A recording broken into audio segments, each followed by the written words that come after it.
우리나라 속담에요. 피가 물보다 진하다. 또는 팔은 안으로 굽는다. 이런 말이 있습니다. 아마 우리 한국인들의 정서에 잘 맞는 속담이라고 할 수 있습니다. 그러니까 이웃 사람보다는 자기 가족에게, 또 다른 타국인보다는 또 자기 민족, 자기 동족에게 더 열심을, 또 더 애정을 가진다는 적절하게 표현한 속담이라고 생각합니다. 그런데 이 로마서 9장 본문에 보시면 사도 바울 역시 피는 물보다 진하다, 이런 모습을 보여주고 있습니다. 여러분, 사도 바울은 이방인의 사도였습니다.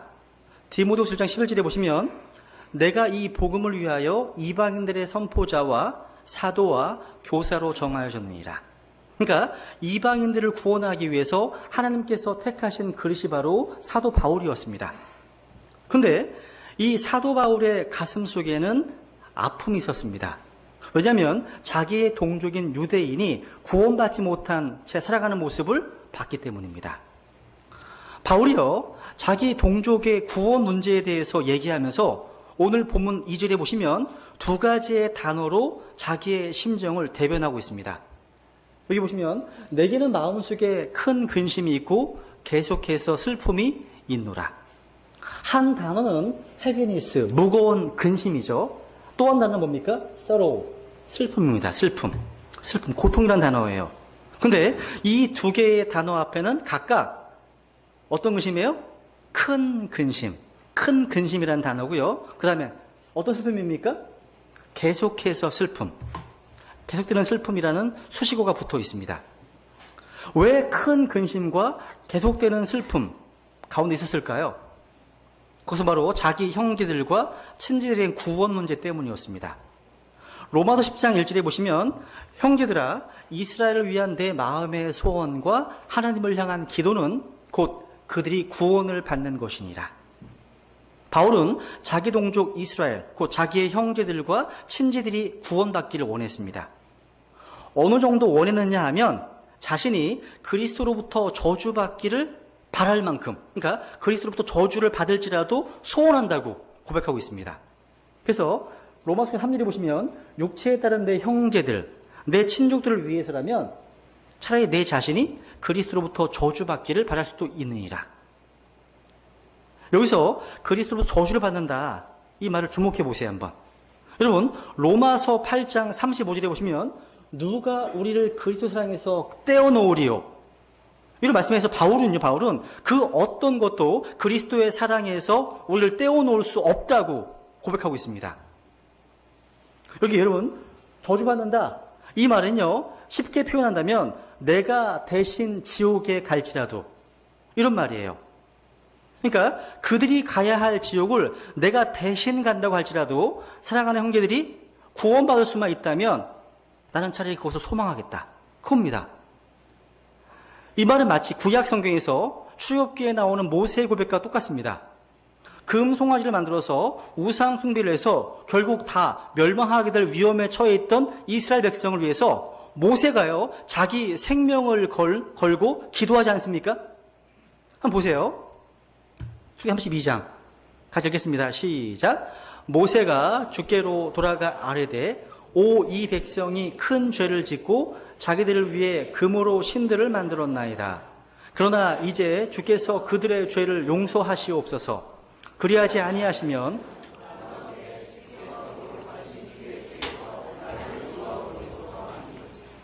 모세는요, 자기 자신의 생명을 걸고 자기 백성의 구원을 위해서 기도했습니다. 사도 바울에게도요, 그러한 사랑의 마음이 있었습니다. 즉, 자기 형제들이 구원받을 수만 있다면 자신이 저주를 받아서 지옥에 갈 수 있을 만큼의 사랑이 있었다는 겁니다. 그런데 한번 생각해 보세요. 사도 바울이요, 자기 동족에게 이러한 심정이 있다? 놀라운 일입니다. 왠지 아세요? 우리가 잘 아는 바와 같이 바울은 일생 동안 자기 동족으로부터 쉬지 않고 박해를 당했기 때문입니다. 바울을 평생 동안 괴롭히고 해를 끼친 사람은 이방 사람들이 아니었어요. 자기 동족이었습니다. 돌로 친 사람도, 감옥에 가둔 사람도 다 자기 동족이었습니다. 심지어 사도행전 23장에 보시면 바울을 죽이지 않으면 내가 먹지도 않겠다, 마시지도 않겠다, 맹세한 자들도 자기 동족이었습니다. 사사건건 미움과 박해를 가한 사람도 자기 백성이었습니다. 그러니까 인간적인 측면에서 보면 그들은 바울이 이를 갈면서 미워할 수밖에 없는 원수였습니다.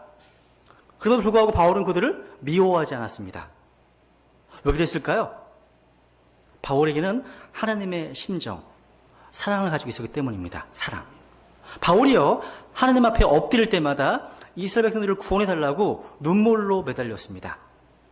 바울은 그 안타까운 마음을 억누르지 못해서 밤낮으로 기도했습니다.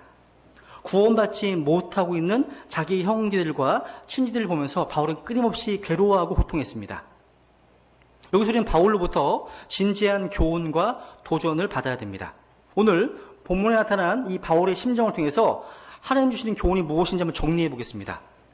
첫 번째 교훈은요, 구원의 확신, 이 구원의 감격, 그 기쁨에는 반드시 고통이 수반된다는 겁니다. 따라해 보세요. 기쁨에는 반드시 고통이 수반된다. 여러분, 로마서는요, 크게 세 부분으로 나뉘어져 있습니다. 첫 번째 부분인 로마서 1장부터 8장까지는 예수 그리스도의 십자가의 보혈을 믿음으로 구원받는다고 하는 이신칭의의 교리를 다루고 있습니다. 바울은 그 구원의 교리를 전개하기에 앞서서 하나님의 구원이 없이 살고 있는 이방인들의 죄악상, 또 유대인들의 죄악상을 보여주었습니다. 그 어떠한 행위로도 하나님 앞에 의롭다함을 받을 수 없던 사람들이 예수 그리스도의 십자가로 말미암아 죄 사함을 받고 의롭다함을 얻는 영광스러운 구원의 교리를 로마서 8장까지 설명하고 있습니다. 그래서 8장의 마지막을 보세요. 한번 마지막 부분을 보세요. 한번 같이 하겠습니다. 시작.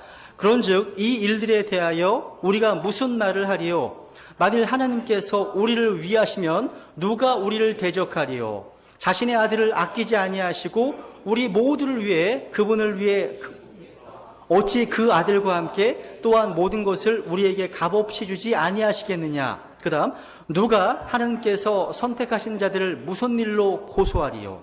의롭다 하시는 분은 하나님이시니 누가 정죄하리요?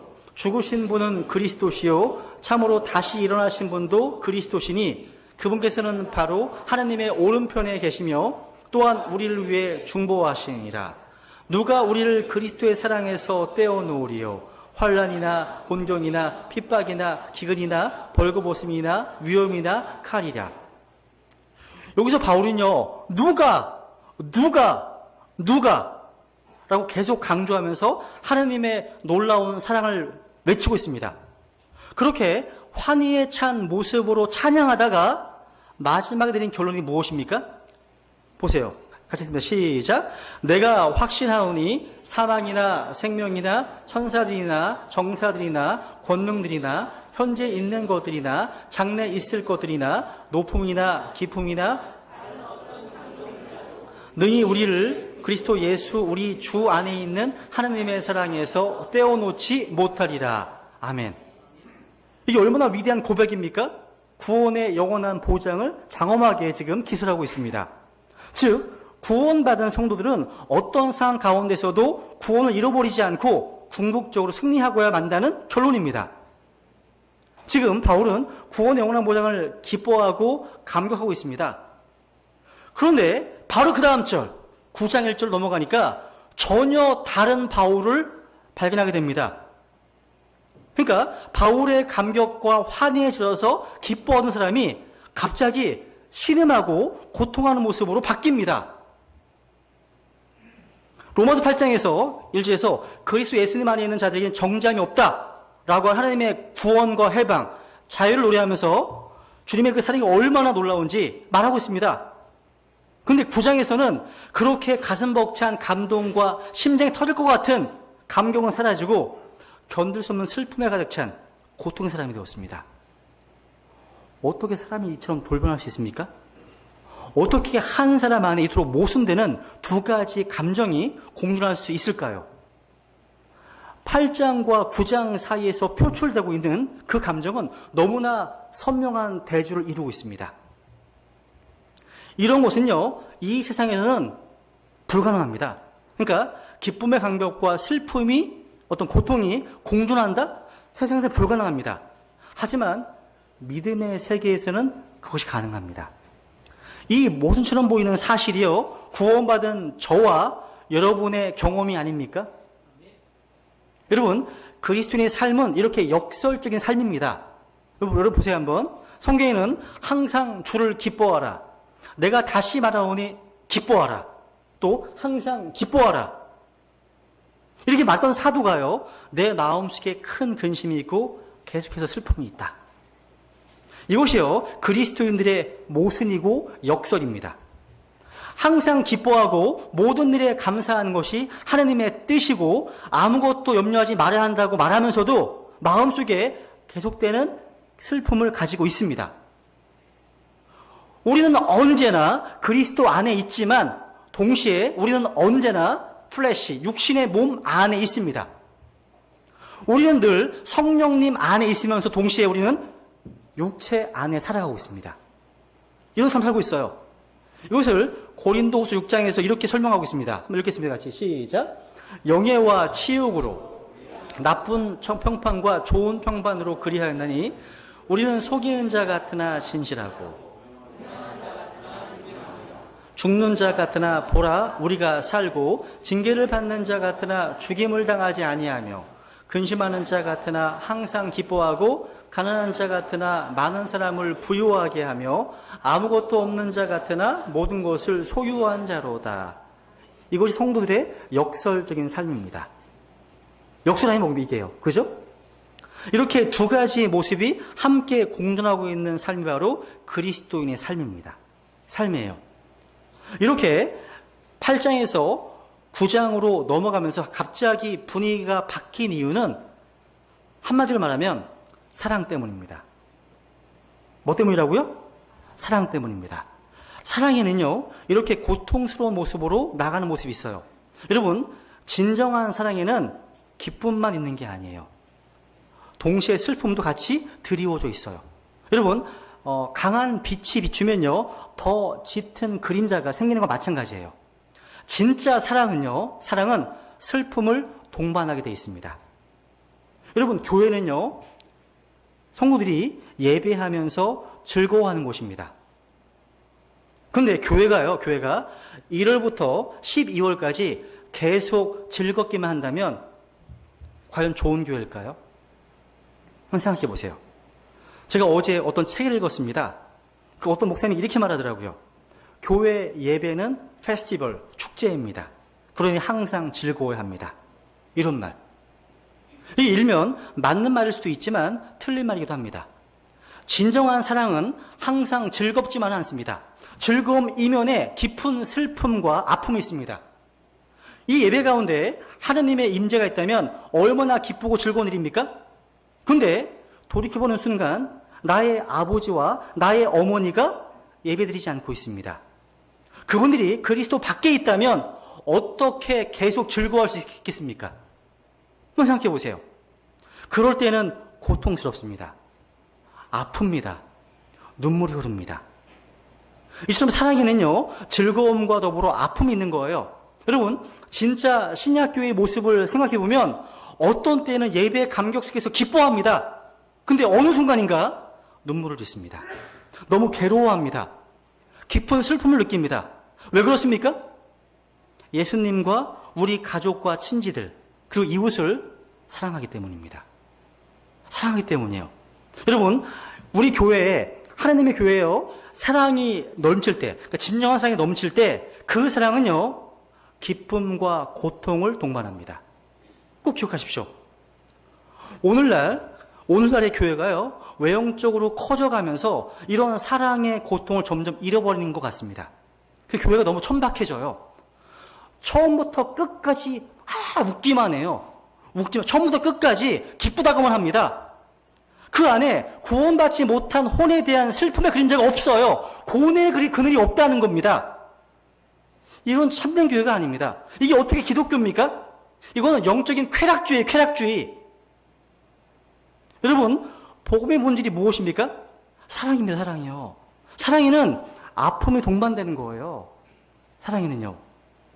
우리가요, 성경 지식에 있어서 탁월합니다. 수많은 설교와 성경 공부를 통해서 모든 내용을 꿰고 있다 하더라도 우리와 같이 생명을 소유하지 못한 자들을 향한 슬픔과 불안이 없다면 우리의 경고는 거짓입니다. 주님의 큰 사랑을 받으면 받을수록 그 사랑에 감격하면 할수록 우리는 주님을 몰랐을 때 함께하고 같이 했던 내 가족, 내 친구들이 생각납니다. 그렇지 않다면 그것은 둘 중 하나입니다. 예수 그리스도의 사랑에 대한 체험이 진실하지 않은 것이든지 아니면 그 사람의 마음에 사랑이 없든지 둘 중 하나입니다. 여러분, 사도 바울의 모습을 통해서 우리는 자신에게 이런 마음이 있는지 한번 물어보셔야 됩니다. 이런 마음이 있는지. 교회가요, 그리스도의 사랑을 모른 채 죽어가는 혼들에 대해서 슬퍼하는 마음 잃어버린다? 이것은요, 그 교회가 죽어가고 있다는 표징입니다. 죽어가고 있는 거예요. 구원받지 못한 가족과 이뤄진 혼들을 향한 마음의 깊은 고통은요, 고통은 그 사람이 현재 소유하고 있는 주님을 향한 사랑과 비례합니다. 사랑과 비례하는 거예요. 여러분, 사무엘 스티븐슨이라는 사람이 있습니다. 이분이 많은 혼을 구령했던 사람들의 전기를 살펴봤다고 해요. 근데 그 많은 전도자들에게 공통점이 발견됐습니다. 많은 혼을 구령했던 하나님의 사람들은요, 하나같이 그 영혼을 놓고 오랫동안 울며 하나님께 기도하는 사람이었다고 고백합니다. 진정으로 많은 혼을 살리는 사람은요, 그 영혼을 놓고 눈물 흘려 기도하는 사람입니다. 여러분, 우리에게는 100% 완벽한 하나님의 말씀을 손에 가지고 있습니다. 우리는 이전보다 더 많은 좋은 책들이 있고 더 많은 좋은 자료들을 가지고 있어요. 인터넷을 검색해 보면요, 수많은 좋은 설교와 성경 공부 자료들이 있습니다. 그럼에도 불구하고 영혼을 살려내는 능력은 더 강화되었습니까? 나를 통해서 구원받는 혼들이 더 많아지고 있습니까? 더 좋은 자료가 있고 더 많은 성경 공부를 받고 있음에도 불구하고 왜 영혼 구령하는 일에는 점점 더 잘 되지 않을까? 한번 고민해 봐야 되지 않겠습니까? 이유는 여러 가지겠지만 가장 중요한 거는 눈물이 사라졌기 때문입니다. 눈물이요. 한번 시편 116편 5절 6절입니다. 같이 읽겠습니다. 시작. 눈물을 흘리며 씨를 뿌리는 자들은 기쁨으로 거두리로다. 귀중한 씨를 가지고 나아가 우는 자는 반드시 기뻐하며 자기의 곡식단들을 가지고 돌아오리이다. 눈물을 흘리며 씨를 뿌리는 자들. 여러분, 그 영혼을 향한 눈물이 사라졌기 때문에 복음의 능력이 나타나지 못하는 겁니다. 여러분, 눈물 없는 교리는 죽은 교리입니다. 눈물 없는 사역은 죽은 사역입니다. 우리가 하나님의 말씀을 들고 이뤄진 혼들을 살리러 나갈 때 이 눈물을 가지고 나아가야 됩니다. 눈물로 얼룩진 복음으로 나아갈 때 혼을 살릴 수 있습니다. 우리의 눈물의 기도는요, 돌멩이같이 아주 강팍한 자들의 마음을 관통하는 놀라운 힘이 있습니다. 구원은 여러분, 강사가 말을 잘한다? 성경 지식이 많다? 그래서 이루어지는 게 아니에요. 눈물의 양, 기도의 양이 차면 그때 이루어지는 것을 저는 보고 경험했습니다. 특별히 여러분의 가족 가운데 누구도 믿는 사람이 없고 나 혼자 신앙생활하는 분이 있을 겁니다. 그렇다면 그분의 책임은 더 막중한 거예요. 여러분 자신을 대신해줄 사람이 없어요. 아무도 없습니다. 여러분이 울지 않으면 누구도 여러분을 대신해서 울을 수 없습니다. 그러니까 가족들의 구원을 위해서, 그 영혼을 위해서 얼마나 심각하고 진지하게 하나님께 매달려야 하겠습니까? 저는 20살에 구원받았습니다. 저 혼자 구원받았어요. 막내였거든요, 제가요. 지금도 생생 기억나는 것은 제가 살았던 집 2층이 제 방이었는데 2층에서 새벽마다 가족 구원을 위해서 눈물로 기도했던 기억이 지금도 생생합니다. 주님께 막 거리도 막혔어요. 아, 주님께서 우리 가족들 구원해 주시면 제 몸을 영혼 주님께 드리겠다고 이런 아주 기도도 했던 기억이 납니다. 간절하기 때문에. 여러분 어떠십니까? 그리스도 없이 멸망으로 가고 있는 사랑하는 사람들을 위해서 눈물로 주님께 매달려 기도하십시오. 그리고 여러분이 할 수 있는 것을 다 하세요. 그리고 나서는요, 기다리세요. 기다리세요.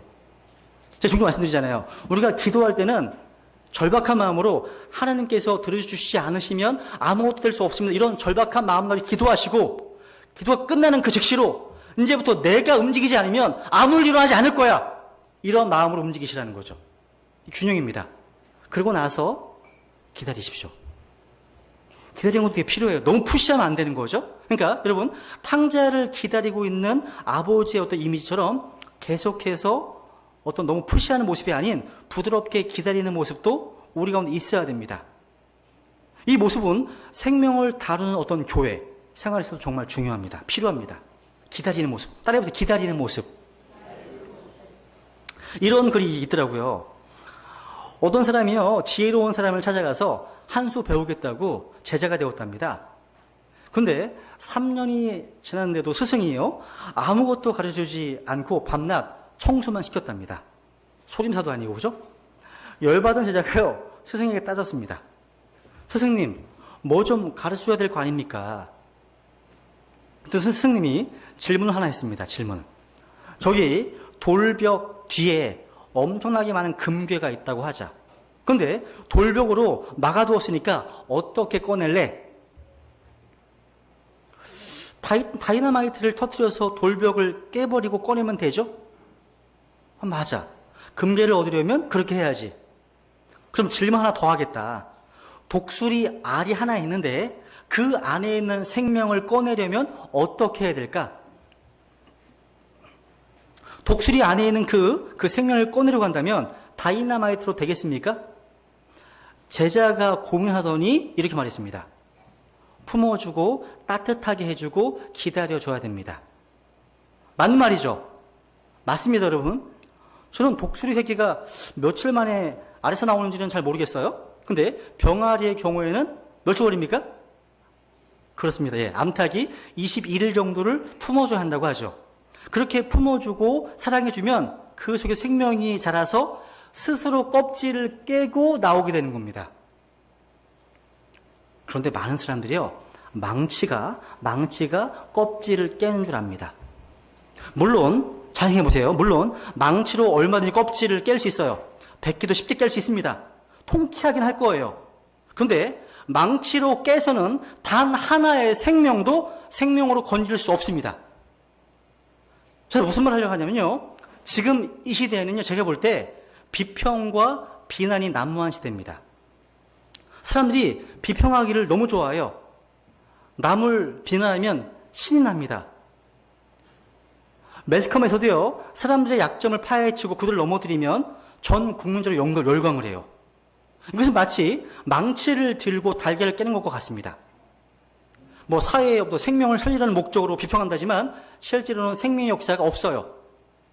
요즘 보면요, 조금이라도 배웠다는 사람 가운데 비판하지 않는 사람이 없어요.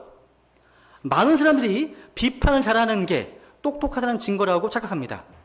그러나 잊지 마십시오. 비판으로는 절대 생명의 역사가 나타나지 못합니다. 비판하는 사람은 망치던 사람이고 다이너마이트를 쥔 사람입니다. 여러분, 교회 안에도 정의를 빙자해서 교회가 이러면 안 돼 하면서 자꾸 망치 들고 다이너마이트 치고 나오는 사람이 있을 수 있습니다. 그러나 주님을 정말로 사랑한다면 그 방법이 아니에요. 물론 죄를 덮어주라고 하는 얘기가 무조건 덮어주라는 얘기가 아니에요. 다만 교회가 생명을 다루는 곳임을 잊지 말아달라는 겁니다. 꼭 기억하세요. 그래서 우리가 교회에서 일할 때는요, 아비의 모습과 어미의 모습으로 일해야 됩니다. 사랑으로 일해야 됩니다. 사랑으로요.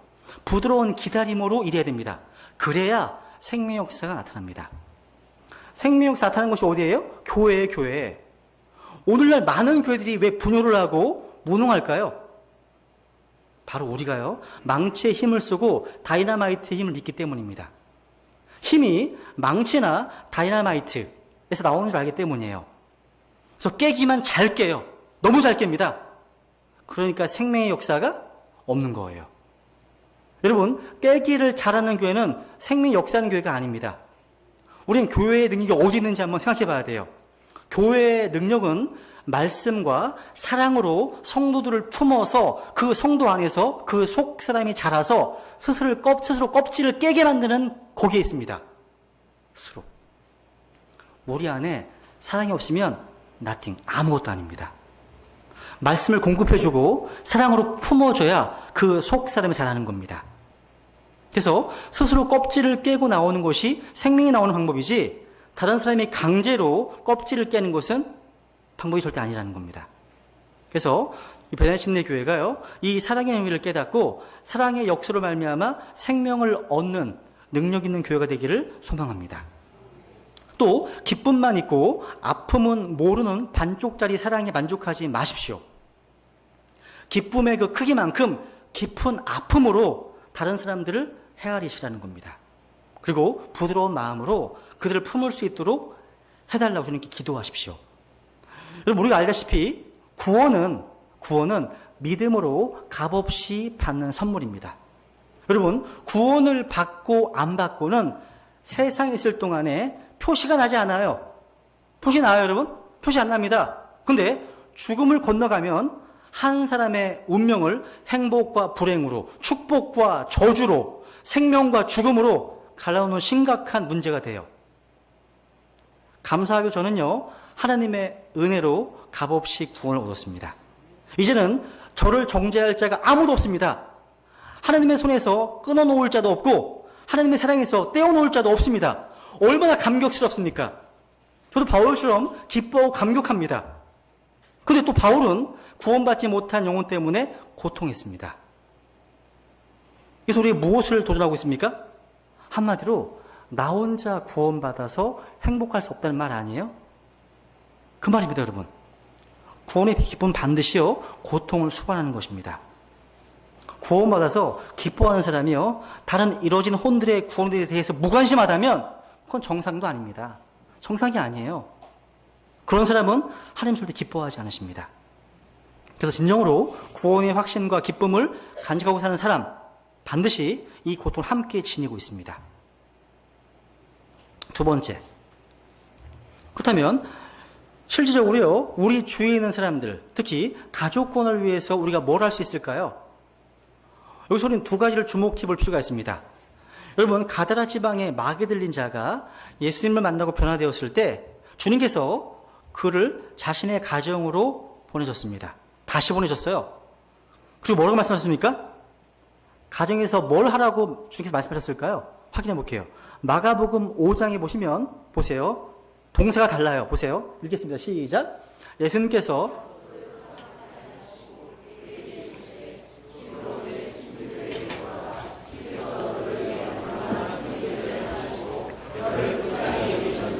그들에게 고하라 하시니, 그들에게 고하라, 말하라는 겁니다. 그죠? 똑같은 내용인데 누가복음 8장에서 이렇게 말씀하시죠. 읽겠습니다. 시작. 내 집으로 돌아가 하나님께서 너를 위해 얼마나 큰 일들을 행하셨는지 보이라 하심에 그가 자기 길로 가서 예수님께서 자기를 위해 얼마나 큰 일들을 행하셨는지 온 도시에 두루 알리니라. 이게 구원 간증이에요. 하나님께서 나를 위해서 행하신 일들을 간증한 이 구원 간증입니다. 다른 게 아니에요. 여기 보세요. 지금 두 단어에 주목해 보세요. 하나는 뭐예요? 보이는 거, 보이는 거. 하나는 뭐예요? 말하는 겁니다. 첫 번째, 뭐냐면 좋은 간증을 보이세요. 좋은 간증.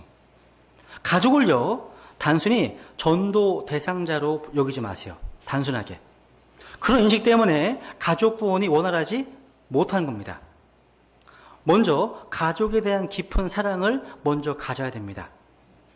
가족처럼요, 우리가 밀접한 관계를 맺고 있는 사람들은요, 우리가 전하는 복음의 말씀만 듣는 게 아니에요. 그 말씀만 듣는 게 아니에요. 우리의 태도와 삶을 봅니다. 그래서 우리의 말이 아무리 옳은 것처럼 보여도요, 그 말을 하는 자세와 태도가 교만하거나 그 사람과의 관계가 원만하지 않으면 우리가 전파하는 복음이 마음에 뿌려지지 않습니다.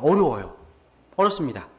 왜냐하면 복음은요, 그 사람과의 관계의 철로 위에서 흘러가기 때문입니다. 관계, 철로. 이것이 바로 가족들에게 복음을 전하는 일의 어려움입니다. 우리의 모든 삶이 가족들에게 노출되어 있기 때문에 복음을 전하는 우리에게 진심으로 사랑하는 마음이 없다면 가족들이 하나님께 돌아오기 어렵습니다. 우리가 가족을 향해서 복음을 가지고 나아갈 때 마음에 품는 사랑은 진실해야 됩니다. 진실한 마음이 필요한 거예요. 그 마음으로 하느님 앞에서 가족군을 위해서 기도하고 또 그 진실한 사랑으로 가족들을 품어야 하는 겁니다. 여러분이 가족을 향해서 마땅한 의무를 다하지 않는다면 여러분이 전하는 복음도 듣지 않게 됩니다. 듣지 않게 되는 거예요. 우리의 삶을 늘 보고 있는 가족들이 우리를 향해서 마음을 열 수 있도록 가족들에 대한 우리의 의무를 다하면서 진실한 삶을 살아야 됩니다. 그러니까 어려운 거죠, 이게요. 그렇죠? 오랫동안요, 말로 뿌려놓은 복음을 어느 한순간에 이익에 눈이 멀어서 가족들이 복음에 대해서 차가운 마음을 가지게 하는 일, 주위에서 일어나고 있습니다. 제가 보기에는 소수의 사람들을 제외하고는 오늘날 자신의 가족들에게 복음을 전해지지 못하게 하는 가장 큰 걸림돌은 우리 자신일 수 있습니다. 자신일 수 있습니다. 가족 복음화가 잘 안 되는 것은 결국 먼저 믿은 사람들의 미성숙함 때문입니다. 맞아요. 미성숙함 때문이에요. 여러분의 가족이 정말 여러분을 그리스도인으로 생각합니까? 여러분이 예배당에 오는 것을 제외하고 여러분에게 그리스도인으로서 어떠한 표지도 없다면 가족들이 예수 믿지 않는 것은 너무나 당연한 거 아닙니까? 그리스도인으로서 가족들을 마음에 품고 눈물로 기도하고 그들을 위해 자신의 의무를 기꺼이 수행하고 십자가를 지고 따라가는 것이 바로 우리의 몫입니다. 여러분, 좋은 간증을 보이십시오. 좋은 간증을. 두 번째로 뭐예요? 복음을 분명하게 전해주십시오. 하나님께요, 우리 가족의 영혼을 구원해달라고 기도하는 것은 너무나 중요한 일입니다. 그들의 필요를 채워가면서 또 헌신하면서 섬기는 것도 반 필요합니다. 그러나 무엇보다 더욱 중요한 것은 우리가 입을 열어서 복음을 전함으로써 우리가 하나님께 구하는 기도를 하나님께서 이루시게 하는 겁니다. 입을 열어야 되는 거예요.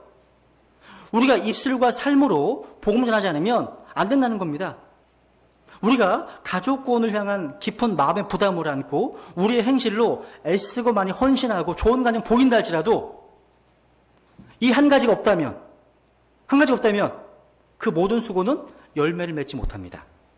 우리의 모든 수고가 열매를 맺기 위해서는요, 그들이 믿고 구원받을 수 있도록 복음을 분명하게 전해주어야 하는 겁니다.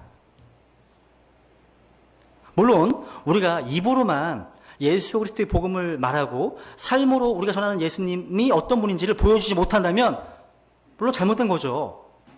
우리가 전하는 복음을 숲으로 돌아가게 만드는 거니까. 그런데 우리가 아무리 아름다운 삶을 살더라도요, 입을 열어서 우리가 죄인이라는 사실과 그러면서 하나님께서 우리를 사랑하신 그 십자가의 사랑, 그래서 그 사랑 때문에 예수님 땅에 보내셔가지고 우리의 죄 때문에 십자가 피를 주셨다는 사실, 이걸 증거하지 않으면 구원의 열매를 기대할 수 없습니다. 우리의 아름답고 선한 행실도 이 복된 복음을 증거하는 것 대신할 수 없어요. 이것을 책으로 비유하자면 이렇습니다. 우리 아름다운 행실은 각주에 불과한 각주. 본문은 바로 우리가 전파해야 될 그리스도의 복음입니다. 본문은 없고 각주만 있어. 그런 책 본 적 있으세요? 없습니다. 본 적 없어요. 아무리 아름답고 화려해도 각주는 본문의 이해를 돕는 보조 수단일 뿐입니다. 본문만 있고, 반대로 본문만 있고 각주가 없어요.